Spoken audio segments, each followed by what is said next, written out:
আসতে পারে, ওই মূলধন কোত্থেকে আসবে, এখন থেকে সেভিংস করবেন কিনা, এখন থেকে সেভিংস করলে কিভাবে করবেন, আপনার পরিবারকে কিভাবে চালাবেন, আপনার পরিবারের কত টাকা ইনকাম আছে, কত টাকা খরচ করবে, কত টাকা সেভ হবে, এই বিষয়গুলো হচ্ছে আর্থিক সাক্ষরতা, আর্থিক বিষয় জ্ঞান।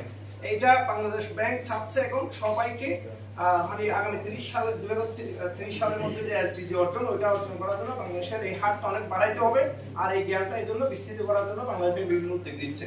তা আমাদের ব্যাংকের কিছু প্রোডাক্টের কথা বলি আমরা। ইয়োর সেভার অ্যাকাউন্ট সম্পর্কে স্যারে বলেছে, আপনার তরুণ 18 থেকে 25 বছর যারা তরুণ তাদের জন্য ইয়োর সেভার অ্যাকাউন্টটা করেছে। এখানে মিনিমাম কোনো ব্যালেন্স নেই, যেমন একটা অ্যাকাউন্ট করলে আপনার 500 টাকা মিনিমাম ব্যালেন্স থাকে, এটা তো সবাই জানে, 500 টাকা ব্যাংকে জমা থাকে।